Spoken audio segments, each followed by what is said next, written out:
Colombia is a rising power in the baseball world, one of the world's top 12 countries. There are more Colombians in Major League Baseball now than there have ever been before, and this year's World Baseball Classic is a chance for them to take an even bigger step. When the WBC started out, it was invitation only for the first two tournaments in 2006 and 2009, and Colombia was not one of the lucky 16 to get the invite. In 2013, they participated in the WBC qualifier, beat Nicaragua but lost to Brazil and Panama, and did not make it to the big tournament. 2017 was their big year. In the qualifier, they were 3-0, beating Spain and Panama twice. At the WBC, not much was expected from them, but in the opening round, they took the U.S. team to extra innings, beat Canada, then took the Dominican Republic to extra innings. Those two losses to two of the world's great baseball powers meant that they would not move on to the second round, but it also signaled Colombia's rise in the baseball world. They did not take part in the 2019 Premier 12 as they were not ranked in the world's top 12 at the time. They did take part in the Olympic qualifier in Florida, but went 0-3 in group play, falling to Canada, Venezuela, and Cuba. They'll be playing in Pool C, along with USA, Mexico, Canada, and Great Britain. USA and Mexico are the favorites to advance. Canada is seen as about on the same level as Colombia, so they'll likely need two big wins, one over Canada and an upset over USA or Mexico. The rotation is led by Jose Quintana, a 34-year-old lefty coming off one of his best seasons yet. 32 starts, 165 innings, ERA 2.93, WHIP 12.13. And bad news for opposing sluggers, he led the league with just 0.4 home runs per 9 innings. Not the best major league pitcher, but on a good day he can shut down even the best hitting. Reiver San Martin, a 26-year-old lefty, played his first full season in 2022. 57 innings, 4 starts, 41 times in relief. ERA 6.32, WHIP 16.67. William Cuevas made 13 appearances in MLB from 2016 to 2018. He's been pitching in the KBO the last 4 years. Only made 2 starts last year because of an elbow injury. But in 2021, he started 23 times, 133 innings, ERA 4.12, and was especially good in the Korean series that year. That's all for starting pitchers. Quintana is really good in MLB. San Martin can be good. Cuevas has been good in the KBO the last few years. They'll need one more to complete their 4-man rotation. Whoever it is probably won't stay in long. They'll use a lot of different pitchers for that game. But overall, it looks like a decent rotation. And here's who they've got in the bullpen. Nabil Crismat threw 50 times in relief for the Padres, 2.94 ERA in 67 innings with 65 Ks, WHIP 11.73 in just his third major league season. Joan Romero played in 4 games for the Twins last year, 5 innings, 2 runs allowed. That's all the playing he's done in the last year. He spent most of last season on the IL. 23-year-old Dani Correa played at AAA Iowa last summer, where he had a 5.40 ERA in 16 innings. Not so good. But at AA Tennessee, he had a 2.93 ERA in 40 innings. Same thing for Reds prospect Pedro Garcia. Good in AA, bad in AAA. At AA Chattanooga, 40 games, 49 innings, 58 strikeouts, ERA 2.17, WHIP 11.48. But at AAA Louisville, 6 2/3 innings, ERA 10.80. Guillermo Zuniga, a 24-year-old Dodgers prospect, played last summer in AA Tulsa. 48 games, 66 strikeouts in 54 innings. ERA 4.77, WHIP 14.09. 25-year-old Elkin Alcala is a former Marlins prospect, now plays in the 2 Mexican leagues.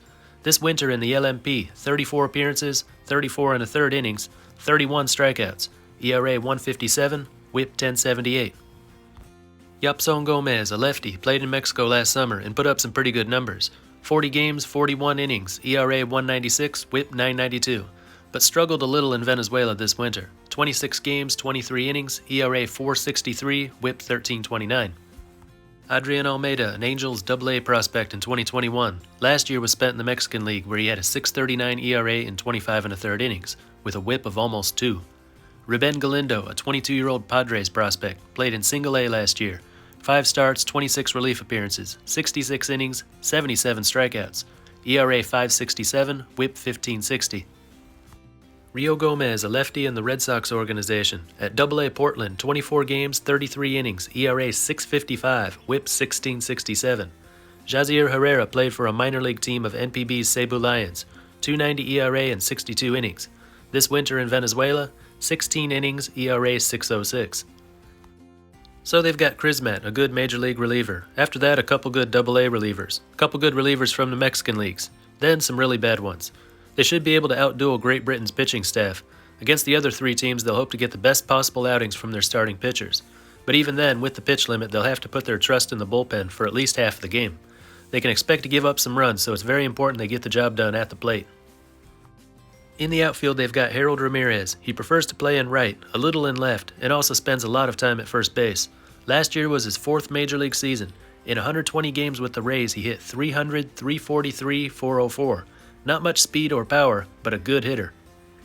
Oscar Mercado is another Major League outfielder. Plays all outfield positions, more in right than anywhere else, but with Ramirez at right, he'll probably move over.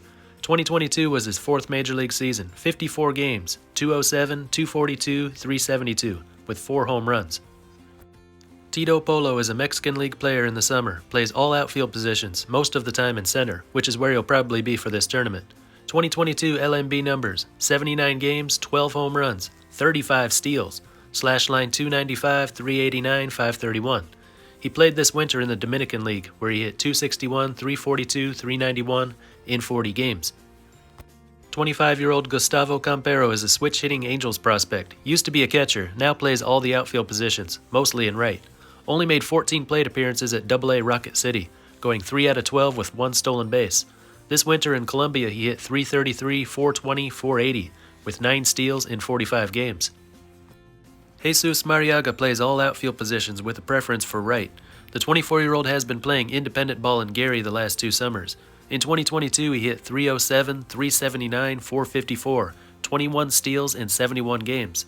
In the Colombian League this winter, .367, .491, .568 in 46 games. Arguably the best hitter in the league. This guy really needs to be given a chance by a major league team. Lots of major league experience in the infield. There's Gio Urias, a 7-year major league veteran. Plays almost exclusively at third now, but can be used at short. Last year he hit .285, .338, .429 with 13 homers in 144 games. Donovan Solano is a 9-year MLB vet. Plays all infield positions, mostly at first and third. He was a Silver Slugger in the short 2020 season. In 2022 he played in 80 games for the Cincinnati Reds.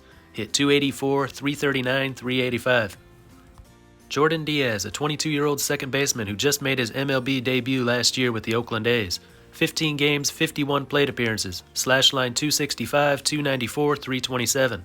He batted .348 in AAA Las Vegas last summer and .339 in the Colombian League this winter. Adrian Sanchez is an infielder in the Nationals organization. He played at the major league level from 2017 to 2021, but in 2022 was back at AAA Rochester, where he hit .239, .291, .350 in 79 games. He plays all infield positions, mostly at second and third. Evan Mendoza, now with the Padres organization, plays at second and short almost equally, with occasional stops at third. Last year at AAA Memphis, he hit .247, .348, .325, 17 steals in 109 games, but he struggled in Colombia this winter, batting just over .200. Fabian Pertuz, a 22-year-old Cubs prospect, plays at second and short, sometimes third. At high single-A South Bend last year, he hit .237, .285, .370, 8 home runs and 13 steals in 113 games. Dayan Frias, a 20-year-old Guardians prospect, plays second, third, and short almost equally. At single-A Lynchburg last year, he played in 120 games, hit .239, .344, .330. In Colombia this winter, he hit .347, .492, .592 in 24 games.